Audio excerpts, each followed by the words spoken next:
La maladie parodontale constitue la première maladie dentaire de nos animaux de compagnie et touche environ 80% des chiens.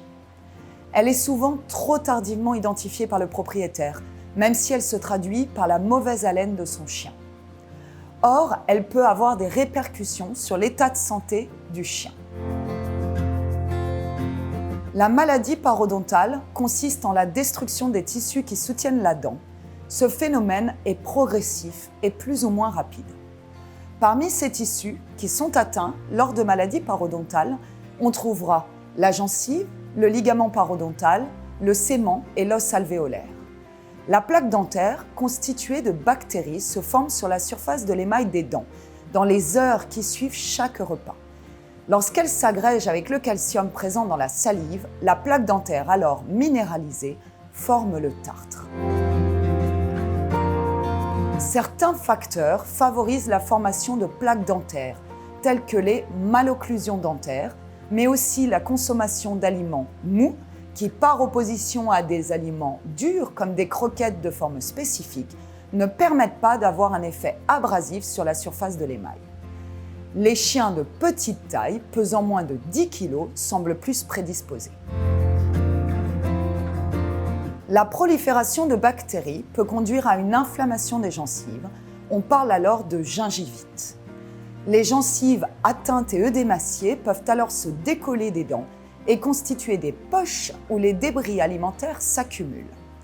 Ces poches sont un lieu favorable au dépôt de tartre sur l'émail dentaire et à la prolifération de bactéries sécrétant des toxines nauséabondes à l'origine de l'halitose.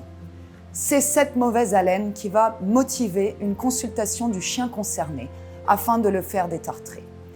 La gingivite est le premier stade de la maladie parodontale et il est réversible. En l'absence de traitement adapté chez le vétérinaire, la gingivite peut ensuite dégénérer en parodontite. Celle-ci se traduit par le dénudement des dents, voire la destruction de l'os alvéolaire et du ligament dentaire. Ces lésions à ce stade ne sont pas réversibles et c'est alors que peut survenir la chute des dents. La destruction de l'os peut aussi entraîner une communication entre l'alvéole et la racine des crocs supérieurs et la cavité nasale, d'où la survenue d'un jetage nasal purulent permanent. Il faut savoir que les carnassières supérieures ont leurs racines qui plongent dans un sinus situé en dessous de l'œil. Ainsi, une parodontite peut dégénérer en abcès sous-orbitaire, d'où s'écoule du pus en permanence quand il finit par percer. De plus, en cas de surinfection par des bactéries qui passeraient dans le sang, l'animal peut être sujet à des infections respiratoires, cardiaques ou rénales. Un chien avec un fort dépôt de tartre peut présenter une toux chronique. Vous comprenez pourquoi on conseille d'habituer son chien dès son jeune âge aux soins d'hygiène dentaire pour éviter d'atteindre ce stade. Les signes de douleur dentaire qui doivent nous alerter sont si le chien ne mâche que d'un côté, s'il bave plus et tarde à finir son repas, mais aussi s'il ne parvient plus à saisir les objets durs comme un os, ou bien quand il mord dedans qu'il gémit. Ou encore, il refuse qu'on lui manipule la bouche, voire même qu'on lui caresse la tête. Voir s'il y a un dépôt de tartre sur ses crocs et si le tartre est très localisé sur un côté de la gueule. C'est qu'il ne mâche pas de ce côté car les dents qui y sont situées sont douloureuses.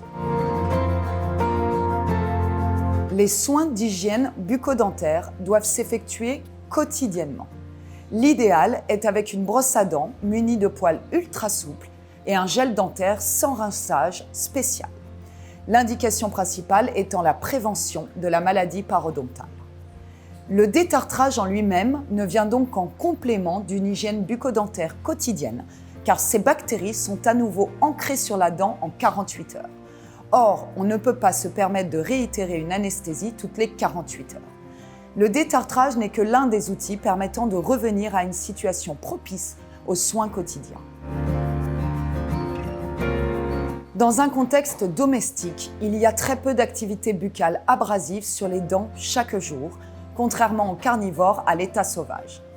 Le but est donc de reproduire cette action abrasive en vue de désorganiser la plaque dentaire. Des pet fooders ont développé des croquettes de forme spécifique qui ont un effet mécanique et qui nettoient la surface des dents de nos carnivores domestiques. Ces croquettes spécifique fonctionne comme une brosse à dents, un bain de bouche et du fil dentaire, le tout en une seule fois. L'effet est alors de retarder le dépôt de plaques dentaires et ainsi de diminuer le risque d'apparition de tartre.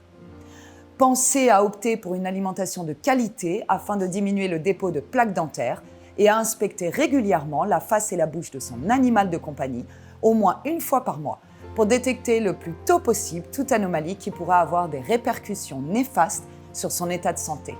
Demandez conseil à votre vétérinaire.